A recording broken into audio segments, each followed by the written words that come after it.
Justificación es el evento por el cual una persona es declarada justa. Como en este caso, quien justifica es Dios. Entonces es Dios quien declara justa a una persona. Pero noten que se trata simplemente de declararlo. O sea, no es hacerlo. Eso va a ser otras doctrinas de la salvación. Aquí es simplemente el declararlo. Y por eso es que se ha dicho que es un término de carácter legal, porque es el juez que determina si una persona es inocente o es culpable. Entonces, cuando un juez dice, esta persona es culpable, ya estuvo, ¿verdad? O sea, el juez se puede equivocar y puede declarar culpable a una persona que realmente no lo es, y han habido casos, ¿verdad?, en todos los lugares. Y también puede ocurrir lo contrario, que el juez declara inocente a una persona. Puede que lo sea, puede que no lo sea, pero el hecho es de que cuando el juez declara inocencia o culpabilidad, eso desencadena un efecto y consecuencias de tipo legal. Si la persona es inocente, automáticamente queda libre y en ese momento se puede ir a su casa. En otros momentos tiene que cumplir ciertos papeleos, pero queda libre. Y cuando es culpable, entonces ya viene la segunda etapa, que es el dictar sentencia. Ahí solo se ha declarado culpabilidad o inocencia. Si se dice culpable, entonces luego viene ya, esa es una cuestión ya más técnica, ¿verdad? Cómo se determina la pena que la persona va a cumplir. Y luego ya todo el procedimiento que lo llevan al penal, donde tendrá que purgar, ¿verdad?, lo que el juez haya dicho. Entonces esa declaración de inocencia o de culpabilidad tiene un gran poder, una gran repercusión. Pero Dios no se equivoca. Es decir, el juez sí, ¿verdad?, puede en determinado momento equivocarse y ser movido por otras cuestiones humanas, ¿verdad?, y sabemos que eso pasa. Pero en el caso de Dios no. Entonces, cuando Dios declara a una persona justa es porque es justa de verdad. O sea, está declarando su inocencia, está declarando que no debe ser condenado. Y cuando lo declara culpable, igual, ¿verdad? Ahora, en el caso del hombre y su relación con Dios es diferente, porque en términos de ley se dice que todos somos inocentes hasta que se nos demuestre lo contrario, ¿verdad? Eso es, bueno, en casi todos los países, al menos en la teoría, ¿verdad? Que todos somos inocentes, o sea, no hay presunción de culpabilidad, así se llama. O sea, presunción de culpabilidad significa que el policía no puede actuar contra usted, aunque tenga la orden de captura. No puede ir y pensar que usted es culpable y que por eso lo está capturando.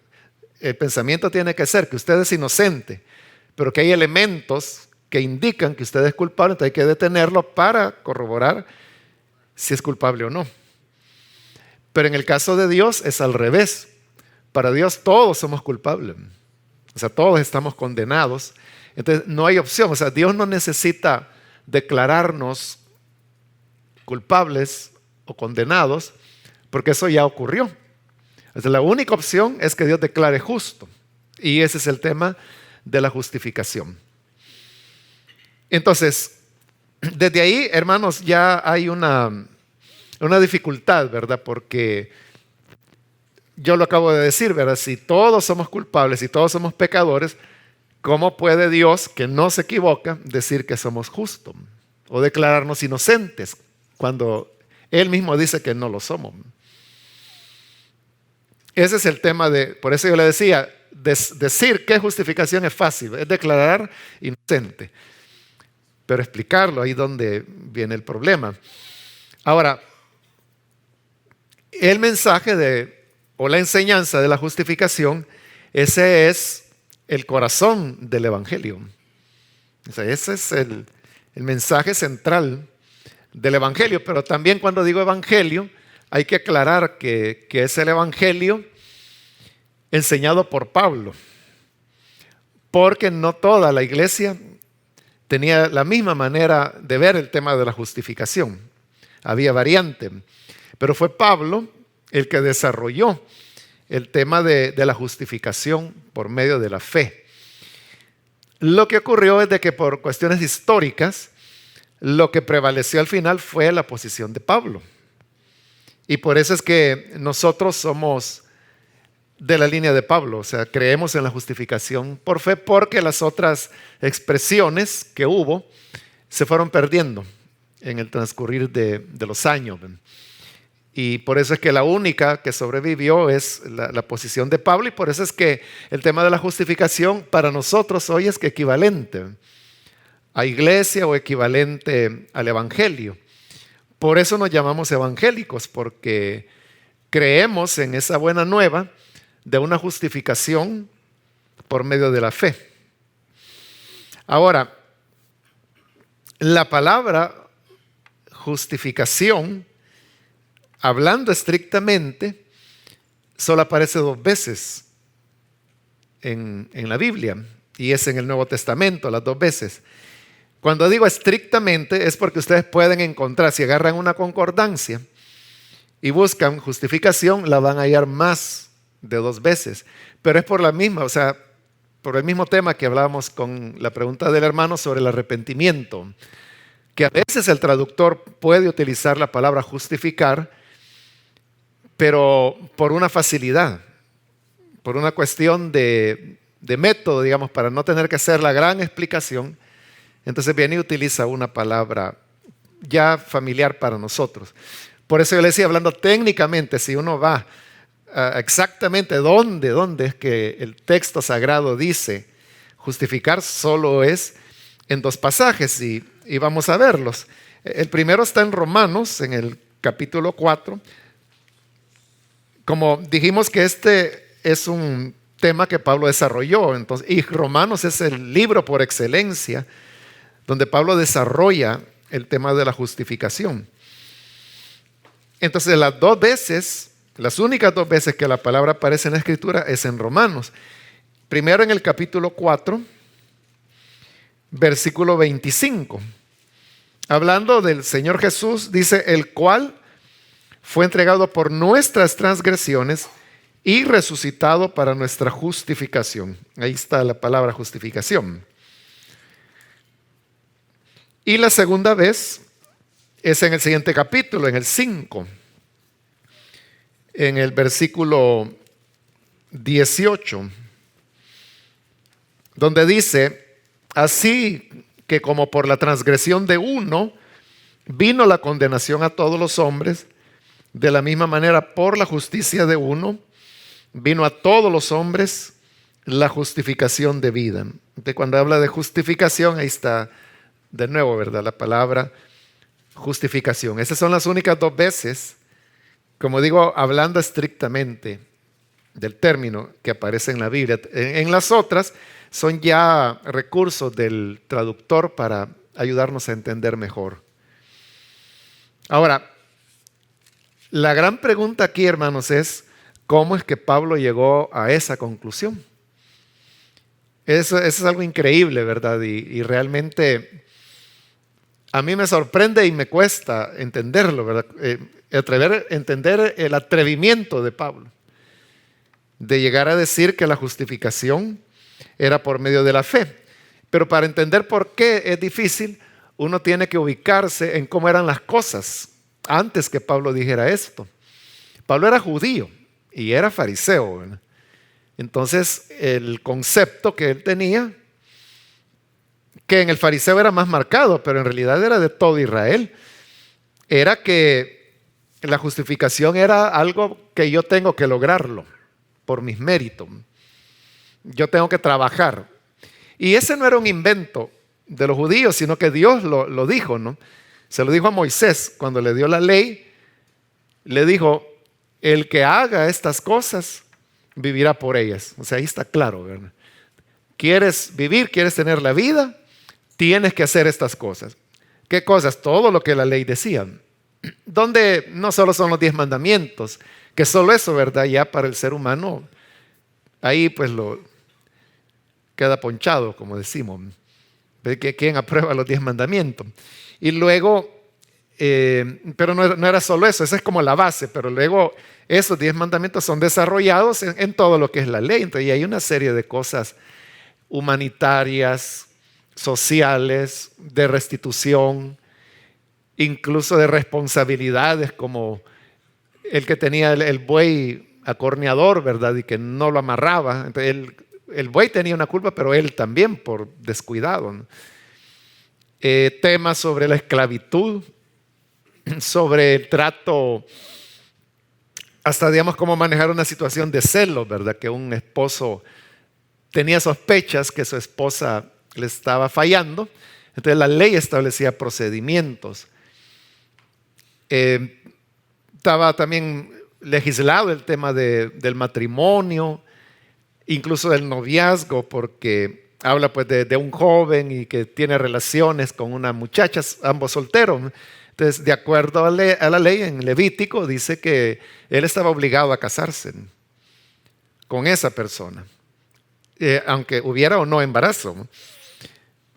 Entonces, había que cumplir todas esas cosas y las leyes ceremoniales, las fiestas, los días de luna nueva, el día santo, el tema de la circuncisión. Entonces, todo el conjunto de estas cosas a lo que llevaba era que para que una persona se pudiera salvar tenía que cumplir todo eso. Entonces, el fariseo era el más estricto. La palabra fariseo lo que significa es consagrado. Entonces los fariseos no fueron malos al principio.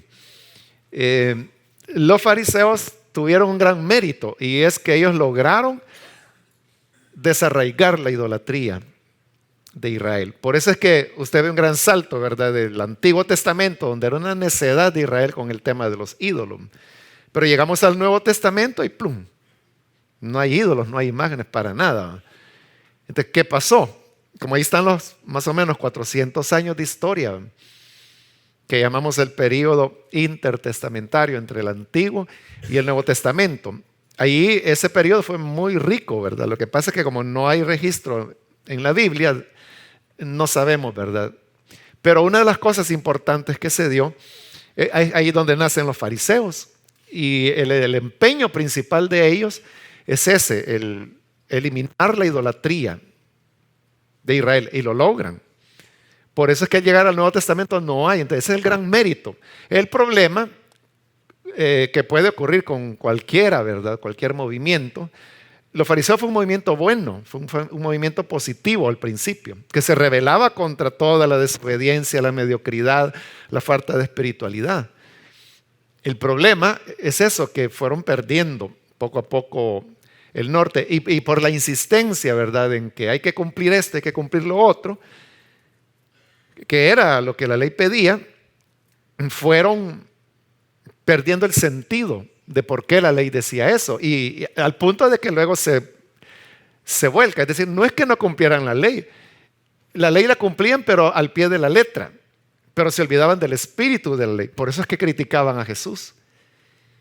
Y aquel día que iban caminando y que tomaron espigas, ¿verdad?, y comenzaron a frotarlas en las manos para que les quedara el trigo crudo, ¿verdad? Y se lo comían. Ese día tenían hambre los discípulos.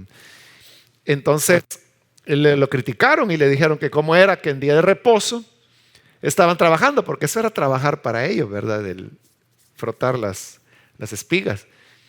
Entonces fue cuando Jesús les dijo que no han leído lo que hizo David, ¿verdad? Que entró en el templo de Dios y tomó del pan que solo los sacerdotes lo podían comer, y eso es cierto. Entonces, de acuerdo a la ley, así dice, que era sagrado, decía, y que nadie, y que cualquiera, decía, que no fuera sacerdote y lo comía, será desarraigado del pueblo. Así dice en Éxodo. Pero David lo comió y él no era sacerdote, y no solo él, los hombres que iban con él lo comieron y nadie se murió. Entonces, eso usa el Señor para demostrar que por arriba de la religiosidad, digamos, Dios tiene otros intereses mayores. Y es el tema de cómo hace Dios, o más bien, ¿qué es más importante, verdad? ¿Que el pan sea respetado o preservar la vida del ser humano? Entonces, para Dios lo más importante es la vida.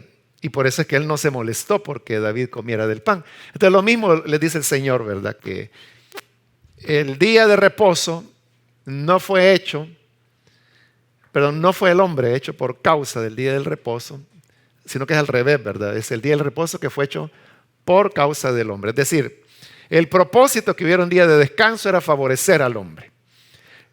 Pero en su celo los fariseos habían llegado a la inversa, ¿verdad? Que hoy había que sacrificar al hombre para favorecer al día de reposo, el respeto al día de reposo. Entonces, eso es lo que era el choque y que se dio muchas veces, como cuando Jesús está en la sinagoga el día sábado y entonces vienen las personas y viene aquel hombre paralítico de una mano. Y entonces sale bravo el rabino, el encargado de la sinagoga, y les dice que 7 días hay en la semana, y les dice, vengan en cualquiera de esos días, menos en día de reposo. Por lo mismo, porque se consideraba que un médico no podía atender a un enfermo en día de reposo porque era trabajar. Y aunque lo que Jesús hacía, o sea, él no era un médico propiamente dicho, era el Cristo, era el enviado de Dios, eran milagros los que él hacía, pero lo veían como una acción de sanar y en verdad sanaba. Entonces por eso les dice, te puede doler hasta el alma, pero aguántate a que termine el día de reposo. Y entonces cuando Jesús interviene le dice, hipócrita. O sea, ¿quién de ustedes, verdad? Si su burro en día de reposo cae en un pozo, no lo saca. Entonces, ¿cuánto más, verdad? Si tienen misericordia de un burro, ¿cómo no haber misericordia de un ser humano? Entonces le dice, ven acá, extiende tu mano, le extiende y le es restaurada. Y cuando haya sido restaurado, otra vez, ¿verdad? No fue hecho el hombre por causa del día del reposo, sino que el reposo fue por causa del hombre. Bueno, pero aún con esa mentalidad farisea que Pablo tenía, y después de milenios, porque eran milenios de Israel, creyendo y pensando, y como le digo, no por invento, no por antojo, sino que porque Dios lo había dicho, el que haga estas cosas vivirá por ellas. Entonces, ¿cómo es que Pablo puede romper con todo eso y decir no se necesita hacer nada? Lo que se necesita es que Dios diga que somos justos. Es decir, que nos justifique, que seamos declarados justos. Entonces, ¿cómo se llega a eso? O sea, es una cosa bien difícil. Por eso digo, un atrevimiento de Pablo increíble, pero que no era solo atrevimiento en el sentido de que salido Pablo. No, era de que se atreve a decirlo porque él encuentra bases para poder hacerlo. Bases que estaban fundamentadas en la experiencia que la iglesia recién estaba teniendo y basado en las escrituras también. Pero aún así resulta ser una cosa muy atrevida.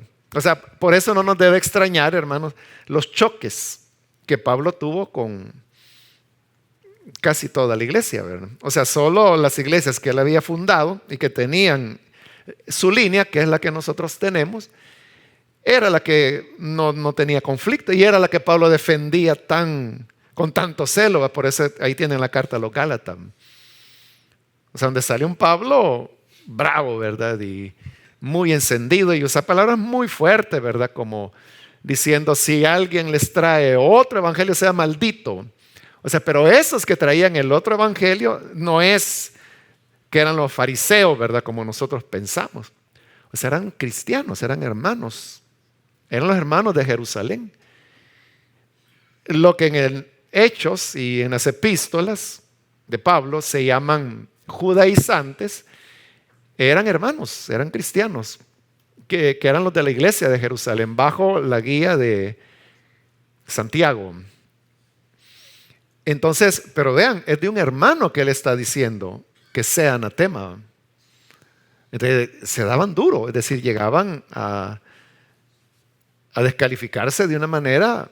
Bueno, y por su lado, igual, ¿verdad? Los judaizantes decían, si no se circuncidan, no podrán ser salvos. O sea, en otras palabras, estaban condenando a todas las iglesias gentiles por no ser circuncidados, aunque creían en Cristo. Entonces eran choques muy fuertes, pero se entienden o en este trasfondo que estamos hablando de todo lo que ellos, porque recordemos que toda la iglesia al principio, los primeros 9 años aproximadamente, la iglesia fue judía totalmente. O sea, ni nosotros estábamos ahí, ni nos hubieran aceptado. O sea, si usted ha soñado alguna vez y dice, yo quisiera que hubiera una máquina del tiempo y hubiera ido al aposento alto, no lo hubieran dejado entrar, porque era abominable para el judío. O sea, eso es lo que le pasa a Pedro cuando en Hechos 10 va a casa de Cornelio. Y cuando regresa, ayer veíamos, ¿verdad? En Hechos 11, que le paran la cara, ¿verdad? Le dice, ¿qué has andado haciendo? Que fuiste a casa de gentiles. Entonces Pedro tiene que contarles toda la historia y ahí es donde ellos dicen, ahora entendemos que Dios ha dado arrepentimiento también a los gentiles. O sea, pero era inaceptable. Entonces, no nos hubiera, pero ahí estamos ya avanzados. Eso ya fue como unos 6 años después de Pentecostés, cuando Pedro va a Jope, que es donde vivía Cornelio. No, es en Cesarea. Pedro estaba en Jope y va a Cesarea, que de hecho era una ciudad gentil, ¿verdad? Era de Israel, pero los israelitas no la consideraban. Estaba en Judá incluido, pero no la consideraban parte de Judá, sino que la veían como algo, porque como era gentil, ¿verdad? Había judíos viviendo ahí, pero lo consideraban medio pagano. Entonces no se relacionaban con ellos. Por eso es que en Hechos 12, me parece que es, hay un pasaje que dice, sí, ahí es cuando está hablando de Herodes, cuando ha matado a Jacobo y quería matar a Pedro, pero el Señor lo libera. Entonces Herodes, enojado, ya casi al final del capítulo 12, fíjense cómo dice Hechos, dice, dice, de Judea a Cesarea. Pero eso, hermanos, decir fue de Judea a Cesarea, es como que si yo dijera, fue de California a Los Ángeles. O sea, y que no está Los Ángeles en California, sí. Entonces es incorrecto decir voy de California a Los Ángeles, sí es incorrecto. Igual de incorrecto es decir fue de Judea a Cesarea, porque Cesarea estaba en Judea. Pero ¿por qué dice así? Porque no lo consideraban parte de Judea, aunque estaba, o sea, técnicamente estaba, pero no lo consideraban así. Bueno, todo esto lo menciona, hermanos, para que entendamos el trasfondo, ¿verdad? De qué tan dura era la cosa. Sería equivalente como que de repente alguien viniera, un hermano, y nos dijera, hermano, ya no es necesario que los que vayan creyendo al Evangelio se bauticen en agua, ya no es necesario que levanten su mano, ya no es necesario que pasen al frente, es simplemente que ellos crean en su corazón. Entonces, ¿cómo reaccionaríamos nosotros? Lo tacharíamos de hereje, diríamos, ese está loco, perdió la doctrina, y a saber qué cosas más diríamos. Pero aún ese ejemplo que le estoy poniendo es suave, ¿verdad? Es suave en relación. Por eso es que a Pablo lo criticaban, y él mismo toma las críticas en Romanos 10 creo que es, cuando él dice que lo acusaban a él de decir, hagamos males para que vengan bienes. O sea, como él decía, ya no es necesario cumplir la ley, que somos justificados por la fe. Entonces él está promoviendo el pecado. Entonces lo que él está diciendo es que podemos vivir como queramos, porque si ya no vamos a obedecer la ley, entonces ya no tenemos un referente moral. Y si la ley dice no adulterarás, entonces puedo adulterar. Si la ley dice no fornicarás, puedo fornicar. Si la ley dice no robarás, puedo robar. Si la ley dice no codiciarás, puedo codiciar. Pero Pablo dice, los que así piensan, es justo que Dios los condene, dice. O sea, porque no es eso lo que él enseñaba. Pero era entendible. O sea, es lo que nosotros diríamos de cualquiera que nos viniera diciendo que ya no es necesario, por ejemplo, congregarse para ser cristiano. Es lo que nosotros diríamos. Entonces, ese es el punto. que aunque era duro, muy difícil, Pablo se atreve a hacerlo. Pero entonces, ¿qué es lo que lleva a Pablo? O sea, ¿de dónde es que Pablo saca la idea de la justificación de la cual Jesús nunca habló? Entonces, él nunca mencionó el tema de ser justificados por la fe. Entonces, ¿pero de dónde? Y por eso es que el término aparece solo en Romanos, solo en Pablo. Uno puede reconstruir más o menos la historia, cómo fue que ocurrió. Y si vamos a Hechos, en el capítulo 15, ahí es cuando Pablo apenas estaba iniciando ya hicieron el primer viaje misionero y han vuelto. Y precisamente porque hoy los gentiles están creyendo, es que surge la gran discusión en la iglesia, que si estos gentiles tienen que guardar la ley o no. Entonces, en Hechos 15, leamos del versículo 5, versículo 5, en adelante. Hablando de Pablo y Bernabé, dice, ellos, habiendo sido encaminados por la iglesia, es decir, que les dieron dinero, ¿verdad?, para que siguieran, pasaron por Fenicia y Samaria, contando la conversión de los gentiles, y causaban gran gozo a todos los hermanos. Sí, estoy leyendo desde el 3, perdón, estoy leyendo desde el 3. En el 4, y llegados a Jerusalén, porque iban dando reporte, ¿verdad? Fíjense, aquí todavía hay relación con la iglesia de Jerusalén, que luego se va a romper. Entonces dice, llegados a Jerusalén, fueron recibidos por la iglesia y los apóstoles y los ancianos, y refirieron todas las cosas que Dios había hecho con ellos. Es decir, contaron que los gentiles estaban creyendo. Y aquí viene el problema, versículo 5. Algunos de la secta de los fariseos que habían creído, o sea, eran creyentes, eran cristianos, habían sido, igual que Pablo, que fue de la secta de los fariseos, pero ahora había creído. Igual esto, se levantaron diciendo, es necesario circuncidarlos y mandarlos que guarden la ley de Moisés. O sea, pero ¿por qué dicen ellos que hay que circuncidarlo y guardar la ley de Moisés? Porque eso era lo lógico. Era la manera como dije, por milenios ellos se habían educado y era como entendían la relación con Dios, porque era Dios quien lo había dicho. O sea, ese es el punto, que no era invento de ellos, sino que Dios había dicho, el que haga estas cosas vivirá por ella. Ya creyeron, entonces tienen que hacer estas cosas, tienen que guardar la ley, porque Dios dijo, el que haga estas cosas vivirá por ellas. O sea, era lo tremendo que Dios lo había dicho. Entonces se armó una discusión tal que dice el versículo 6 que se reunieron los apóstoles y los ancianos para conocer de este asunto, es decir, los que eran autoridades. Por eso le llaman el concilio de Jerusalén, ¿verdad? Porque van a discutir el tema. ¿Qué hacer? Versículo 7.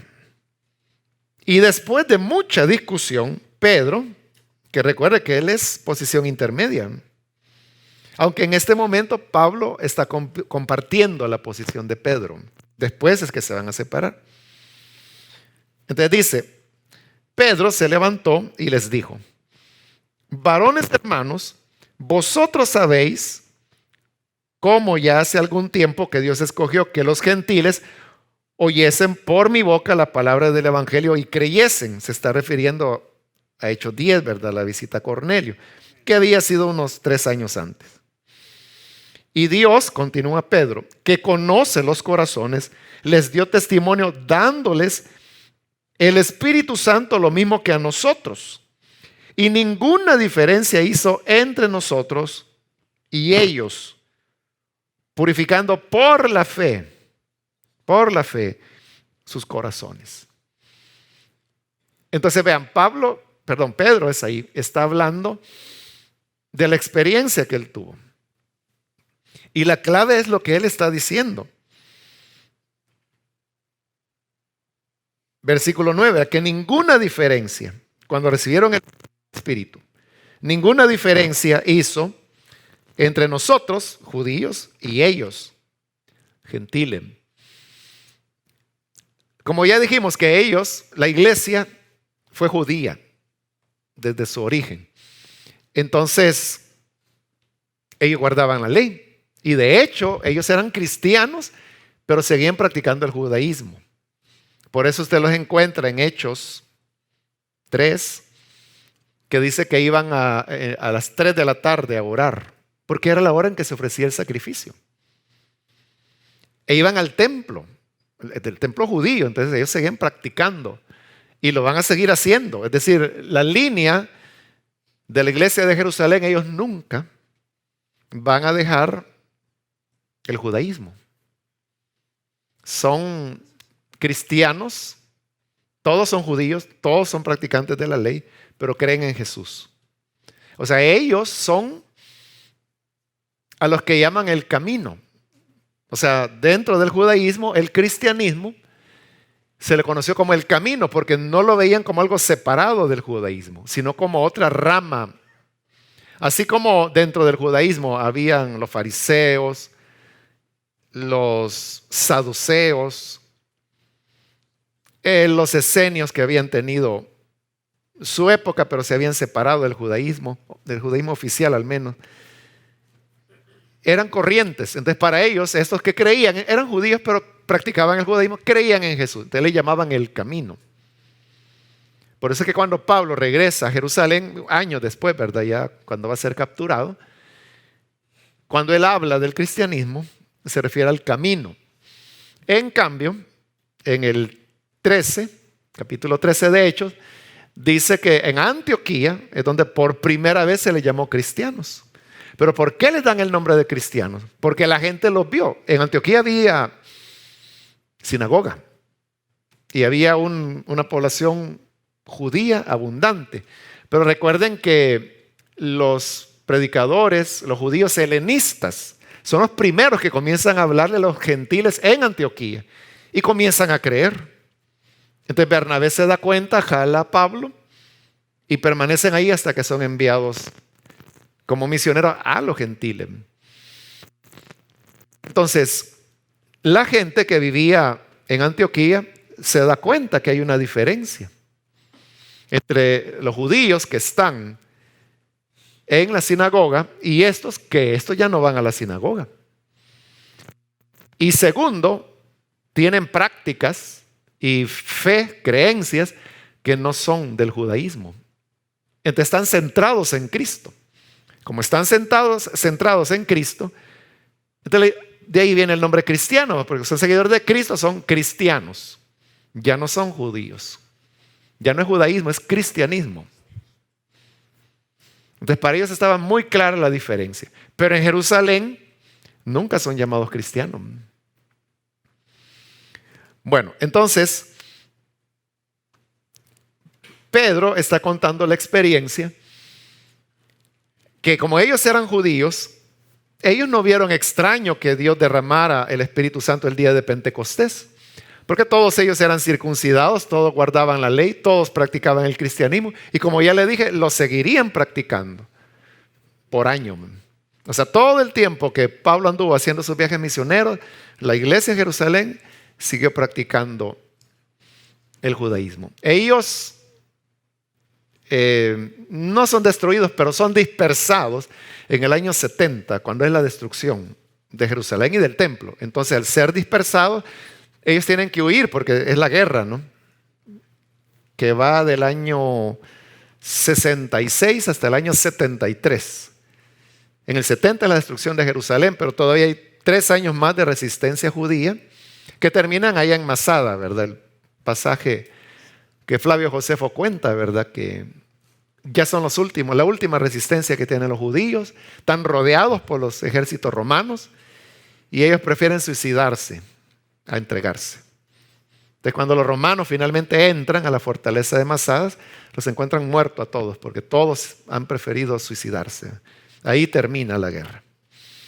Entonces todos son, ahí comienza también la diáspora, ¿verdad?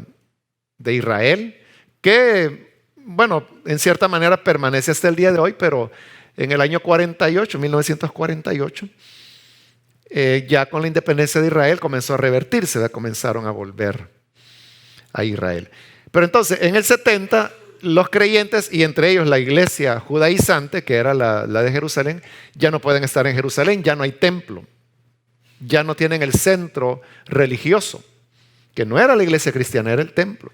Entonces son dispersados. Una buena parte de ellos se van a Asia.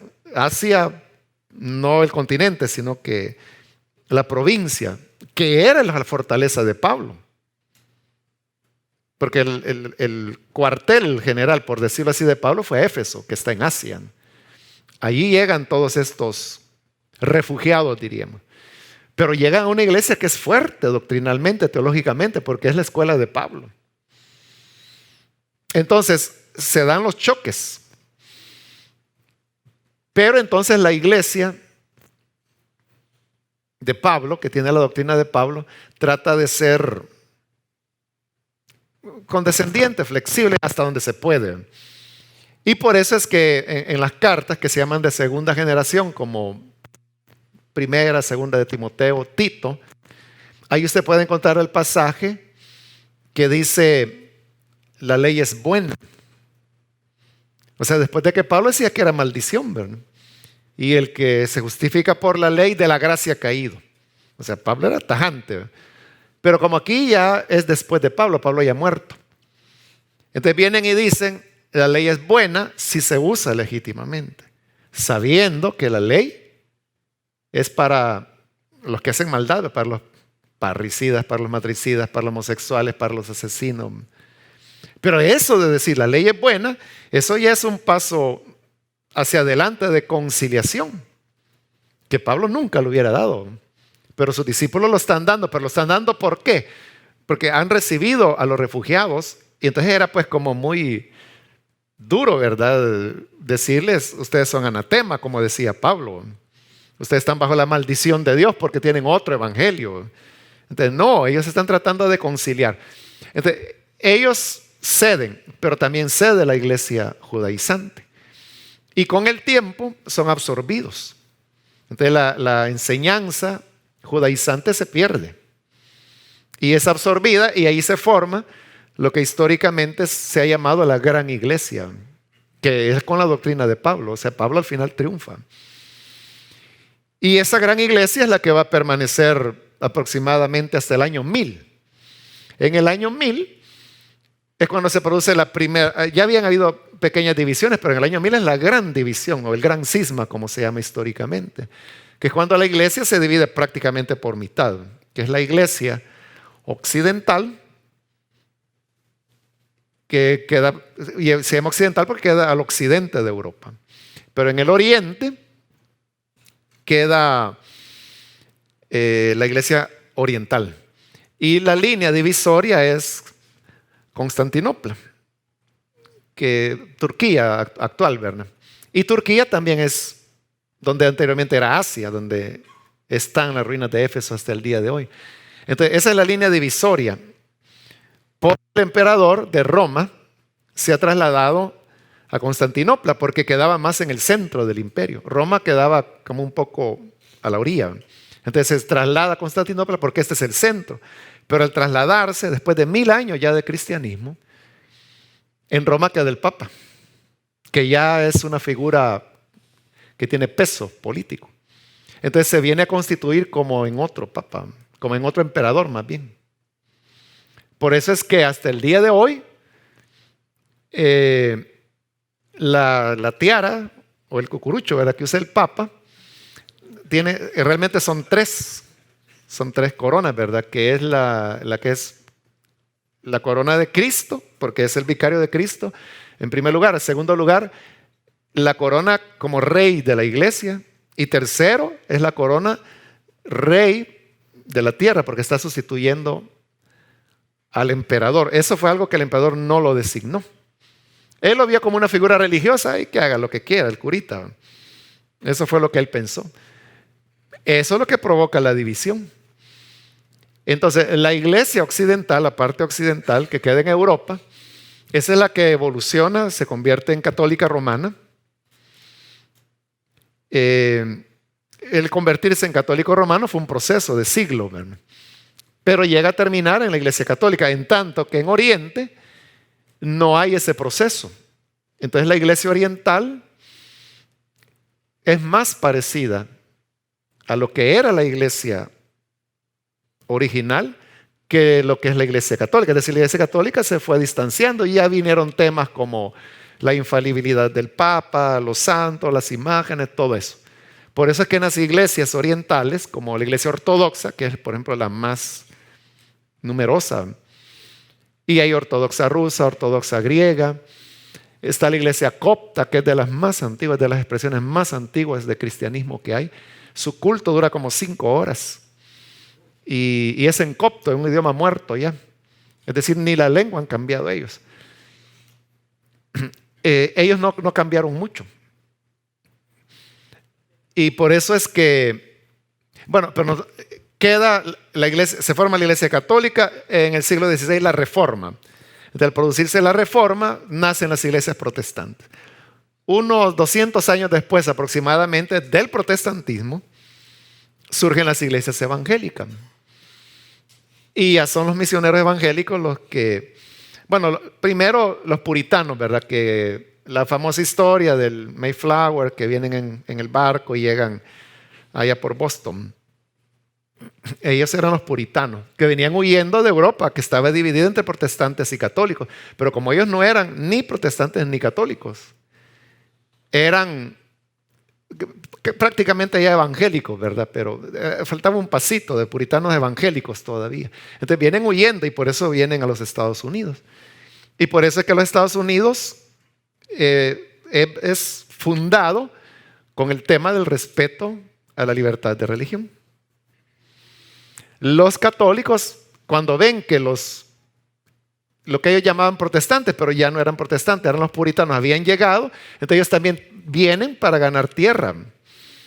Y vienen aquí a los Estados Unidos y por eso es que hay áreas en los Estados Unidos que tienen nombres católicos y áreas que tienen nombres no católicos. Por ejemplo, Maryland. ¿Qué significa Maryland? Exactamente, porque eso fue tomado por los católicos.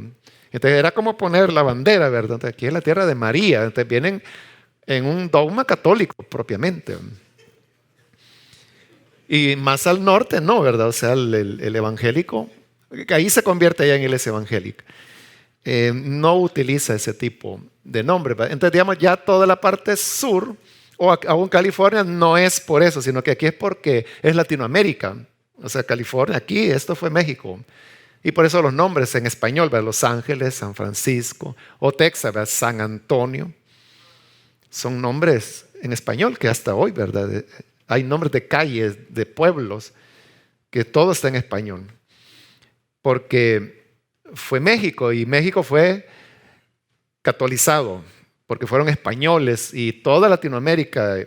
Brasil no fueron españoles, fueron portugueses, pero llevaron el catolicismo siempre. Por eso es que hablan portugués. Bueno, la cosa es que ya estando asentado los evangélicos en los Estados Unidos, vienen los misioneros y comienzan a ir a Sudamérica. Por cierto, en este año 2016 se están cumpliendo 100 años de lo que se llamó, fíjense, todavía tenía el nombre de protestante, Primer Congreso Protestante Panamá, 1916, así se llamó. Y todavía le pusieron Congreso Protestante, porque estaban en la transición. Y lo que ahí se discutió fue que, sé que el antecedente es que en 1910 había habido otro congreso, pero fue en Europa, en Edimburgo. Así se conoce el Congreso de Edimburgo. Y entonces ahí se discutió el tema que si Latinoamérica era o no era cristiana. El Congreso de Edimburgo fue protestante. Entonces, como dentro de los protestantes está la iglesia anglicana, que se separó de la iglesia católica porque el rey Enrique VIII, ¿verdad?, quería dejar a su mujer y casarse con otra. Y como la iglesia católica no acepta el divorcio, entonces se separó, fundó su propia iglesia, que fue la iglesia anglicana, y ya como él era el jefe de la iglesia ahora, ya autorizó divorciarse y casarse de nuevo. Así nace la iglesia anglicana, pero tiene mucha, o sea, la única razón es esa. Por eso es que los anglicanos tienen sacerdote, catedrales y todo. Entonces son medio católicos. Entonces ellos estuvieron presentes, como protestantes, estuvieron presentes en Edimburgo. Entonces la cuestión era que si uno decía, porque toda Latinoamérica estaba catolizada, estamos en 1910, ¿no? La época pues cuando, bueno, hasta hoy, ¿verdad?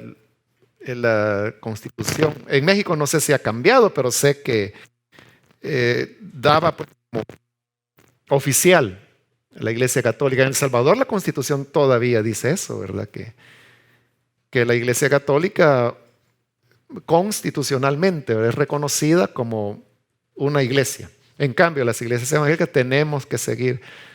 No somos reconocidos como iglesias, podemos ser reconocidos como asociaciones. Es un procedimiento legal, igual que una ONG, igual que la Cruz Roja, que es una asociación. Las iglesias evangélicas no católicas son asociaciones en El Salvador, legalmente. Y en cambio, la Iglesia Católica constitucionalmente es reconocida como iglesia. Esa era la condición. Entonces, en Edimburgo se discute, ¿es Latinoamérica una tierra que hay que evangelizar o ya está evangelizada? Entonces, por vía de los protestantes, la Iglesia Católica ejerce presión y dice, no, no hay que evangelizarla porque todos son cristianos, todos son católicos. No hay que evangelizar. Pero como ya había evangélicos en Latinoamérica, ya habían misioneros, entre ellos quedan muy molestos. Eso es 1910. 10 años después, en 1916, fue en febrero de 1916, es decir, que en febrero de este año fue 100 años de eso. Molestos se reúnen y hacen el primer congreso protestante, y en Latinoamérica, en Panamá. Y entonces el tema que ellos discuten prácticamente es un rechazo a Edimburgo. Y ellos dicen, no, es verdad, toda Latinoamérica es católica y por lo tanto necesita ser evangelizada. Ahí es donde comienzan ya los esfuerzos de evangelización y cuando los misioneros comienzan a ir a nuestros países latinoamericanos. Y así es como llegamos a tener el evangelio. Hasta el día de hoy, hace ya un poco más de 100 años que llegó a nuestros países y así es como somos evangélicos. Entonces, he seguido esta ruta histórica para que ustedes vean cómo es que nosotros creemos lo que Pablo enseñó. Porque las otras líneas doctrinales de la iglesia desaparecieron por las razones que expliqué. Bueno, entonces se da este caso, pero aquí lo determinante era, ellos como judíos no veían problema en que Dios les hubiera dado el bautismo del Espíritu Santo. O sea, ¿por qué no? Si eran judíos, guardaban la ley, eran circuncidados, participaban de los sacrificios. De la tarde uno podría suponer que el matutino también, porque eran 2 diarios. Entonces, ¿por qué? ¿Cuál era el problema? Ahí no había problema. El problema era cuando en casa de Cornelio los gentiles reciben el mismo espíritu. ¿Y por qué? O sea, si ellos no son circuncidados, en segundo lugar no guardan la ley, ni la conocían. Son paganos. Creían que el emperador era Dios. Y reciben eso es como que si a nosotros nos dijeran, hermanos, que alguien que no es creyente habla en lenguas. Nosotros dijimos, no puede ser. Lo mismo fue ahí. Entonces, ¿qué pasa cuando Pedro ve eso?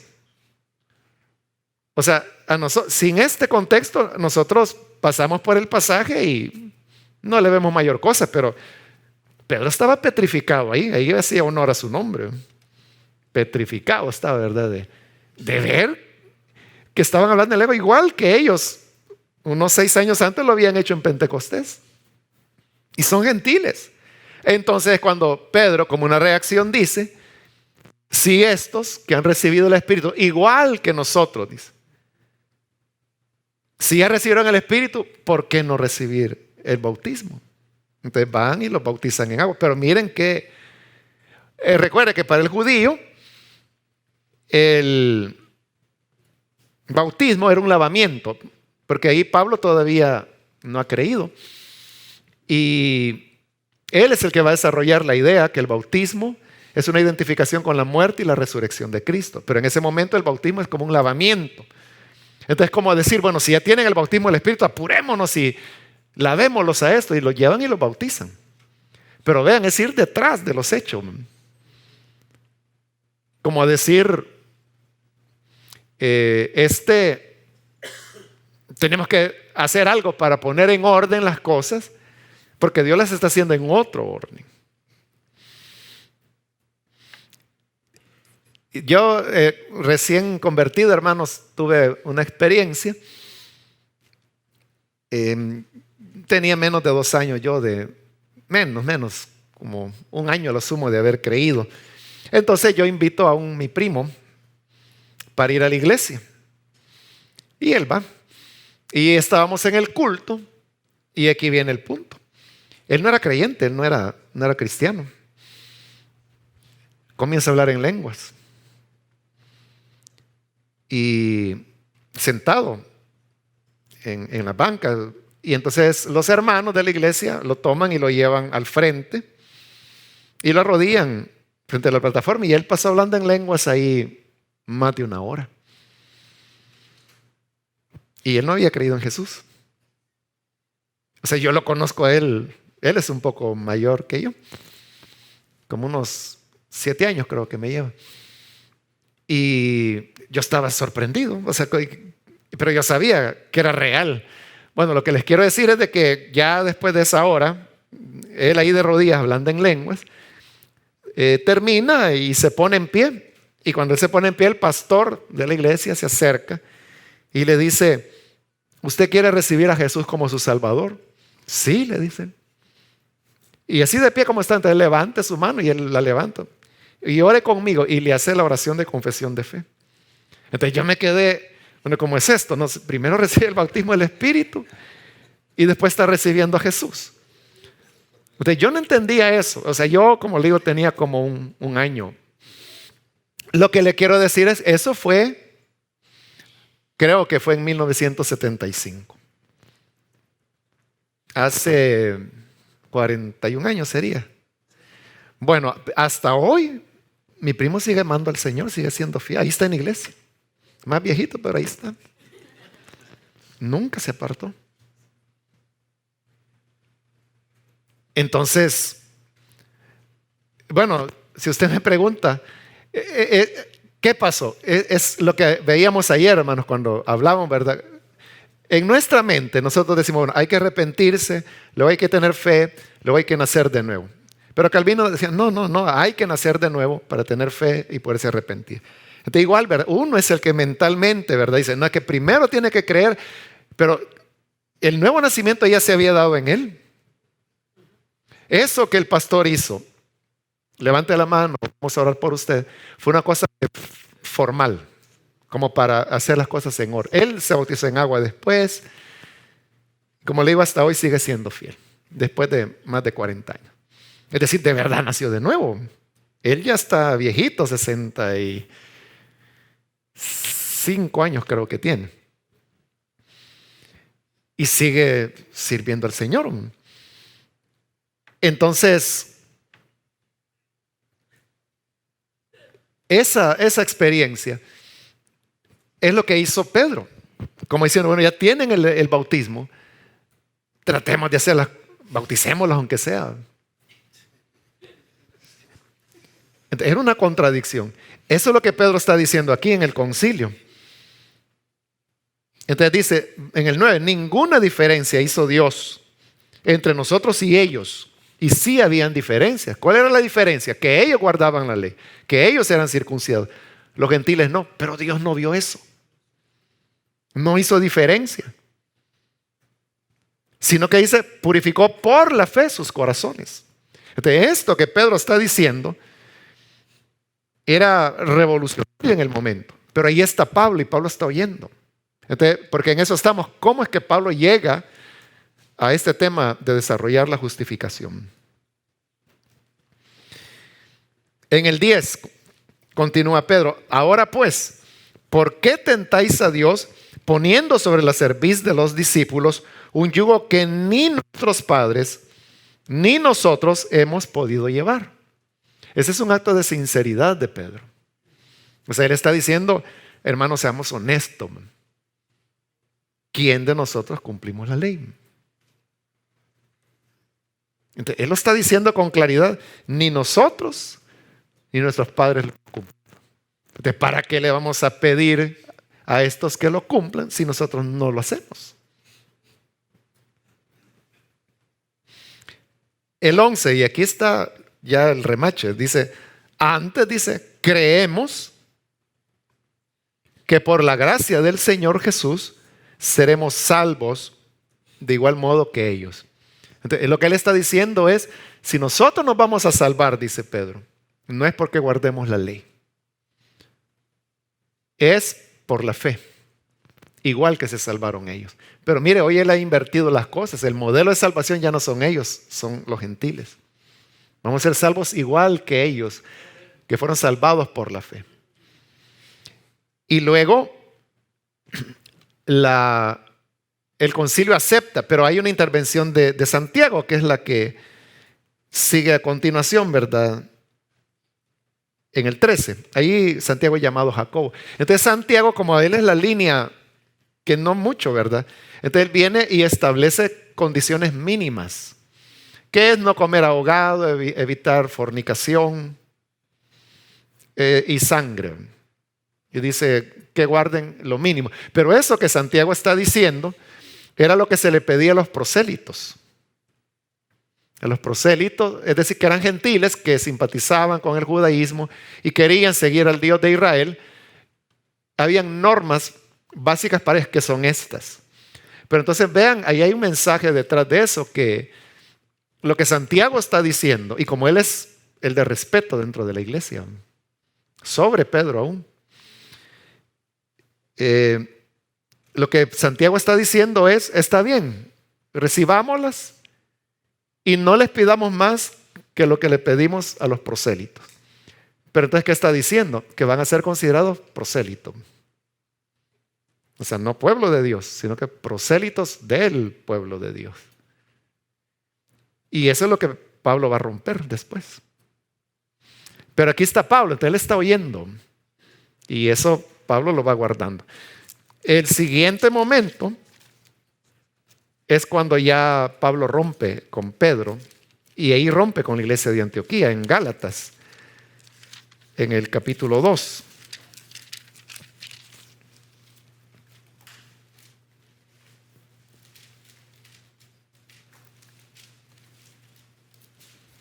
Gálatas 2, versículo 11. Dice,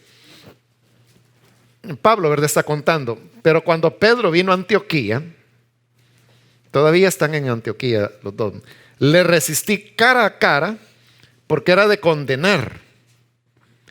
Pues antes que viniesen algunos de parte de Jacobo, que es la iglesia judaizante, comía con los gentiles, pero cuando ya vinieron los enviados de Jacobo, se retraía y se apartaba porque tenía miedo de los de la circuncisión, que eran los que creían, a pesar de lo que se acordó en el concilio, creían que los gentiles tenían que circuncidarse y guardar la ley. Versículo 13, y en su simulación participaban también los otros judíos, de tal manera que aún Bernabé, el mentor de Pablo, fue también arrastrado por la hipocresía de ellos. Para Pablo esa era una hipocresía y por eso es que lo desnuda. Versículo 14 dice, cuando vi que no andaba rectamente conforme a la verdad del evangelio. Entonces, para Pablo, la verdad del evangelio era no obras, no ley. Por eso dice, no andaba conforme a la verdad del evangelio. Le dije a Pedro, delante de todos, por eso le digo que lo humilló delante de todos, Si tú, siendo judío, vives como los gentiles y no como judío, ¿por qué obligas a los gentiles a judaizar? La NBI traduce eso. Si tú que eres judío, vives como si no lo fueras, ¿por qué obligas a los gentiles a practicar el judaísmo? O sea, eso es lo que le está diciendo. Y luego en el 15, nosotros, dice, judíos de nacimiento y no pecadores de entre los gentiles, sabiendo que el hombre no es justificado por las obras de la ley, sino por la fe de Jesucristo, nosotros también hemos creído en Jesucristo para ser justificado, hablando de justificación, por la fe de Cristo y no por las obras de la ley, por cuanto por las obras de la ley nadie será justificado. Entonces esa fue la regañada que le dio. Y ahí es donde rompen. Y ahí es donde Pablo nunca más vuelve a llegar a Antioquía. Se separa y se va a Asia. Y ahí es donde se establece en Éfeso por 3 años. Y no vuelve hasta que va a Jerusalén. Entonces aquí vemos ya que Pablo ha avanzado en su pensamiento. Entonces aquello que se acordó en Hechos 15 y que para Pablo era claro, él ahora lo está llevando a su consecuencia lógica, pero consecuencia atrevida. Porque estas afirmaciones que dice, o sea, nosotros dicen no somos pecadores, nosotros guardamos la ley, pero esa no es nuestra esperanza, le dice a Pedro. Nuestra esperanza es que por la fe seremos justificados. Entonces, ¿por qué vamos a estar en esa hipocresía? O sea, si vives como gentil, vive como gentil y aunque venga Santiago en persona, pero tú vive tu fe. Eso es lo que él está diciendo. Pero Pedro era conciliador. No, es que hay que ser comprensivo con los hermanos. Entonces, como era una época de mucha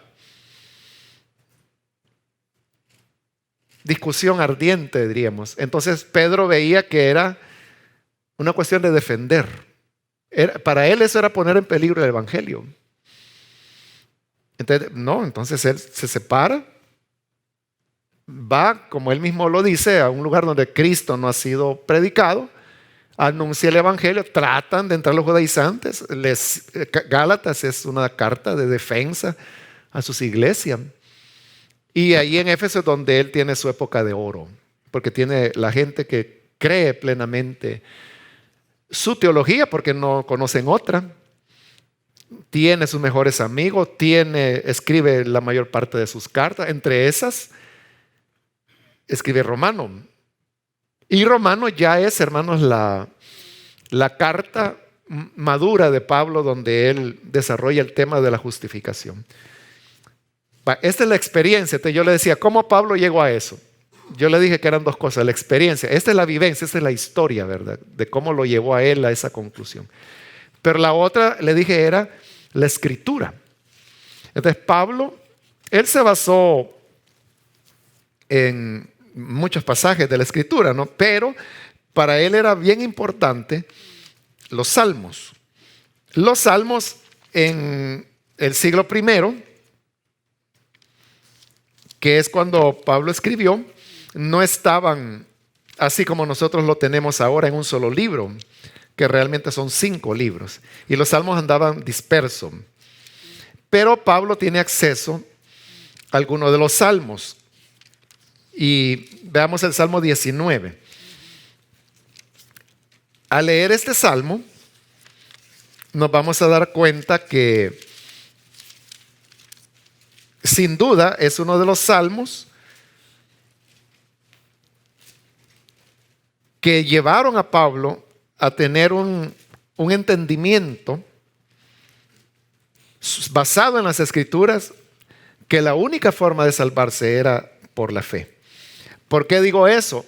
Porque en este Salmo 19 vamos a descubrir que ahí está la estructura de la carta a los romanos.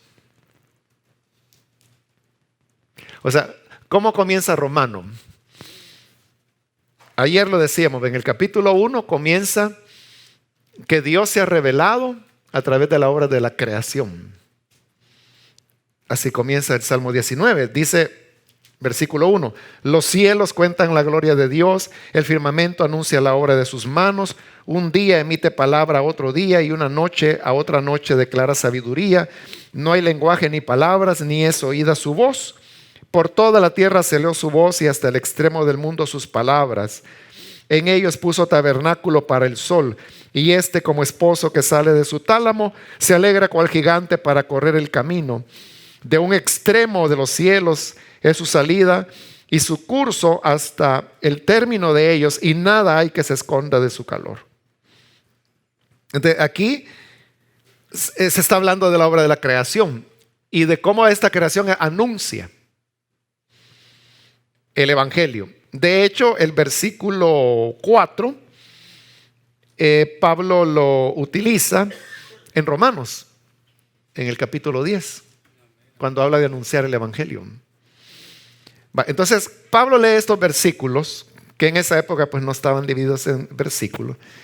Y entonces aquí él dice, entonces Dios se ha revelado a la humanidad a través de la creación, porque los cielos cuentan. Entonces que ya escribe el capítulo 1 de Romanos, donde él dice que a través de las obras hechas se nos revela las tres cosas que decía ayer, ¿verdad? Que Dios existe, que es poderoso y que es eterno. Pero que él sigue luego en el capítulo 2 de Romanos. Pablo empieza a hablar de la ley, ¿verdad? Que a través de la palabra es otro medio por el cual Dios se ha revelado. Y así sigue el Salmo 19, versículo 7. Dice, la ley de Jehová es perfecta, que convierte el alma. El testimonio de Jehová es fiel, que hace sabio el sencillo. Los mandamientos de Jehová son rectos, que alegran el corazón. El precepto de Jehová es puro, que alumbra los ojos. El temor de Jehová es limpio, que permanece para siempre. Los juicios de Jehová son verdad, todos justos. Deseables son más que el oro y más que mucho oro afinado, y dulces más que miel y que la que destila del panal. Tu siervo es además amonestado con ellos, en guardarlos hay grande galardón. Entonces Pablo reflexiona y dice, bueno, así como Dios se ha revelado a través de la naturaleza, también se revela a través de las escrituras. El problema es igual que la naturaleza, ¿verdad? Que en lugar de darle gloria al Creador, se lo dieron a las criaturas. Y lo mismo la ley, ¿verdad? Teniendo la ley, los hombres no las cumplieron. Por eso en Romanos 2 Pablo dice, bueno, ya es en el 3 realmente, dice, tú que anuncias la ley, la profanas, desobedeces la ley, teniendo conocimiento de la ley, desobedeces a la ley. Entonces Pablo no quita que la escritura, la ley, es una manera como Dios se reveló, pero el hombre ha sido hipócrita, no la ha cumplido, porque él lo que quiere es demostrar que el hombre está condenado. Y en el capítulo 13 es donde él llega a la conclusión, donde hace como 5 citas, sobre todo de Salmos también, donde él dice, no hay justo ni siquiera uno, no hay quien busque a Dios. Entonces el ser humano está condenado. Entonces, como está condenado, entonces ¿cómo se va a salvar? Si ni por la ley se puede salvar. Entonces, ahí es donde viene la experiencia que él ha tenido. O sea, todas esas vivencias que hemos visto, y por eso hicimos el recorrido histórico. Y entonces él dice, es por la fe. En Gálatas él pregunta, como son Gálatas, son gentiles, ¿verdad? Y hoy les están diciendo que tienen que circuncidarse para que Dios los acepte. Entonces viene Pablo, vaya, solo esto quiero saber. Solo una preguntita, dice Pablo. Cuando recibieron el Espíritu, ¿lo recibieron por la fe o lo recibieron por cumplir la ley? Ahí los topó, ¿verdad? Pues sí, porque no podían decir, no, lo recibimos por cumplir, si ni conocían la ley. Lo recibieron por la fe. Entonces, dice Pablo, quiere decir que habiendo comenzado por el Espíritu y quieren terminar por la carne. Entonces, para él estaba claro, ¿verdad? Que era simplemente es porque es lo que Dios había hecho. Pero luego más adelante, en el capítulo 7 de Romanos, Pablo entra en aquel dilema, ¿verdad? Que, vaya, está bien. Capítulo 5 es como la conclusión: justificados pues por la fe tenemos paz para con Dios. O sea, pero esa es ya la conclusión que ha venido desarrollando capítulo 3, 4 y 7. En el 4 es el ejemplo de Abraham y en el 5 cierra diciendo eso: por la fe estamos en paz con Dios. Pero ahí viene el otro problema, y es que estamos en paz con Dios, pero tenemos problemas con el pecado todavía. Eso lo vamos a ver por la tarde cuando veamos el tema de la regeneración, que por qué, ¿verdad?, seguimos pecando. Pero esa es la realidad. Entonces, Pablo dice las palabras, ¿no?, muy conocidas por nosotros: lo que quiero hacer, no hago. Y lo que no quiero hacer, eso termino haciendo. Entonces, es un conflicto. Pero ese conflicto no es, bueno, aparte de que es una experiencia de Pablo, también es tomado del Salmo 19, versículo 12. ¿Quién podrá entender sus errores? Líbrame de los que me son ocultos. Y así termina el capítulo 7. ¿Quién me podrá librar de este cuerpo de muerte? Entonces, una reflexión que viene a partir del Salmo.